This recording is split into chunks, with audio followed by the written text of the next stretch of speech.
నమస్తే అండి. రైతు సోదరులకు నమస్కారం.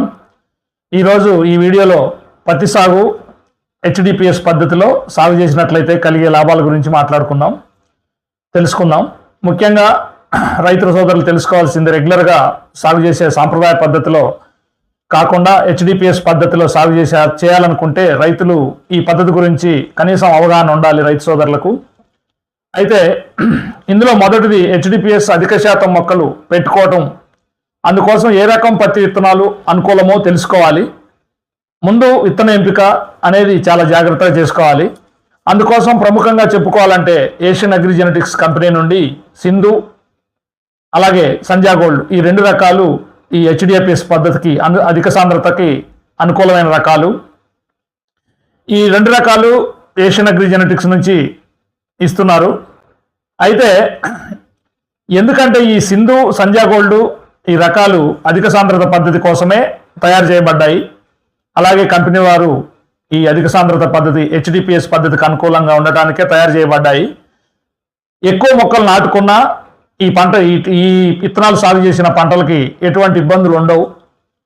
అలాగే మొక్కలు ఎక్కువ వస్తాయి కాబట్టి కాయలు కూడా ఎక్కువ వచ్చి తద్వారా దిగుబడులు పెరుగుతాయి.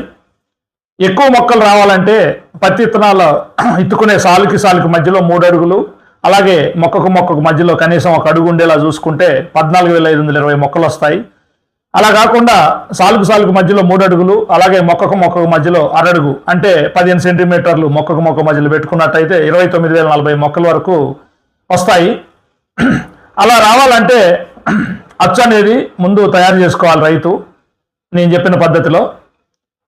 ఇలా చెప్పినప్పుడు ఎకరానికి 14,520 వచ్చినప్పుడు చెట్టు గుబురుగా ఉండి లేకపోతే కింద కాయలు కూలిపోవటం లేదా పాడైపోవటం అనేది కొంతమంది రైతులకు సందేహాలు కలగవచ్చు.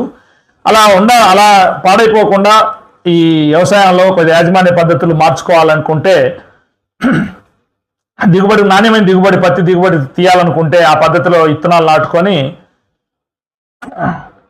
భూమి స్వభావాన్ని బట్టి, అంటే మీరు పెట్టిన భూములు బలమైనయా మామూలు భూముల నేల స్వభావాన్ని బట్టి 45 నుంచి 60 రోజుల మధ్యలో ఒకసారి, అలాగే 60 తర్వాత 85 రోజుల మధ్యలో రెండోసారి మెపిక్వాట్ క్లోరైడ్ అంటే చమత్కార మందు, దీన్ని లీటర్ నీటికి 1 ml చొప్పున 2 సార్లు పిచికారీ చేసుకున్నట్లయితే మొక్కల ఎదుగుదల అనేది నియంత్రణలో ఉండి కింద నుంచి పై వరకు కొమ్మల మధ్యలో దూరం తగ్గి కాయల మధ్యలో కూడా దూరం తగ్గి అధిక సంఖ్యలో కాయలు వస్తాయి. కాబట్టి హెచ్డిపిఎస్ పద్ధతిలో సాగు చేసినప్పుడు దిగుబడులు కూడా పెంచుకునే అవకాశం ఉంది, పెరుగుతాయి కూడా.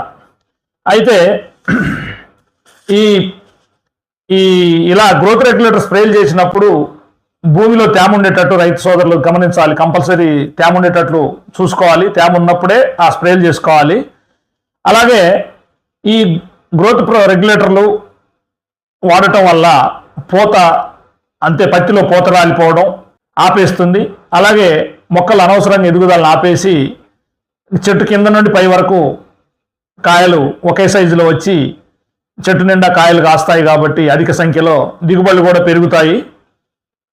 అలాగే రైతు సోదరులు ఏ కారణంగా అయినా సరే ఈ చమత్కార మందుని స్ప్రే చేయలేని పక్షంలో, ఏదా చేయరాని వాతావరణం ఉన్నప్పుడు 4 నుంచి 5 అడుగులు చెట్టు పెరగగానే ఎడ్ ట్యాపింగ్ చేసుకోవాలి. అంటే తలలు తుంచుకోవాలి. తలలు తుంచుకున్నా కూడా ఈ అనవసర ఎదుగుదల అనేది ఆపేసి పక్క కొమ్మలు ఎక్కువ వచ్చి నిలువుగా నిటారుగా పోయే లక్షణాలు ఉన్నాయి. కాబట్టి ఇది సింధుకి సంజా గోల్డ్ రకాలకి బాగా కాపు వచ్చే అవకాశం ఉంటుంది. కొమ్మలు ఎక్కువ వస్తాయి కాబట్టి, అవి కూడా కాయలు కాసే కొమ్మలు ఎక్కువ వస్తాయి కాబట్టి ఇబ్బంది ఉండదు.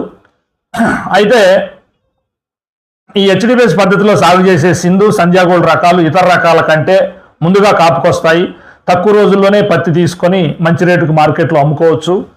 అలాగే మొదటి పంట ముందుగానే, అంటే నవంబర్ డిసెంబర్ నెలాఖరు వరకు పత్తి అయిపోతుంది. కాబట్టి రెండో పంట సాగు చేసుకునే అవకాశం కూడా ఉంది. మొక్కజొన్న లేదా అపరాలు కూడా సాగు చేసుకోవచ్చు. హెచ్డిపిఎస్ పద్ధతిలో సాగు చేసే సింధు సంజా గోల్డ్ విత్తనాలు తెగుళ్లను, అన్ని రకాల వ్యాధులను కూడా సమర్థవంతంగా తట్టుకునే రకాలు ఇవి. కాబట్టి అతి ఖరీదైన రసాయనిక పురుగు మందులు స్ప్రేలు చేసుకునే ఖర్చుని తగ్గిస్తుంది రైతులకి. కాబట్టి ఈ ఏషియన్ అగ్రి జెనెటిక్స్ నుంచి వచ్చే సింధు సంజా గోల్డ్ హెచ్డిపిఎస్ పద్ధతికి చాలా అనుకూలమని చెప్పవచ్చు.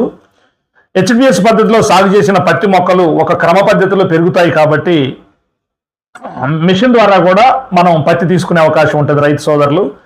ఒకేసారి తీసుకోవచ్చు. హెచ్డిపిఎస్ పద్ధతిలో సాగు చేస్తే శ్రమని డబ్బుని కూడా ఆదా చేసినట్లు అవుతుంది. ఇప్పటికే భారతదేశం అంతటా కూడా ప్రోగ్రెసివ్ రైతులు అంటే ఆదర్శ రైతులు చాలామంది కూడా ఈ హెచ్డిపిఎస్ పద్ధతికి అలవాటు పడ్డారు. అలాగే ఈ పద్ధతిలో సాగు చేస్తూ 25 నుంచి 35% అధిక దిగుబడులు సాధిస్తున్నారు. కాబట్టి రైతు సోదరులందరికీ విజ్ఞప్తి చేసేది ఏంటంటే ఈ హెచ్డిపిఎస్ పద్ధతికి మన ఏషియన్ అగ్రి జెనెటిక్స్ నుంచి వచ్చే సింధు, సంధ్యా గోల్డ్ ఈ 2 వెరైటీలు కూడా మీరు తప్పక ఎకరానికి 3 ప్యాకెట్లు చొప్పున సాగు చేసి అధిక దిగుబడులు సాధించాలని కోరుకుంటూ ఇట్లు మీ Veeraiah Chowdary, Asian agri genetics.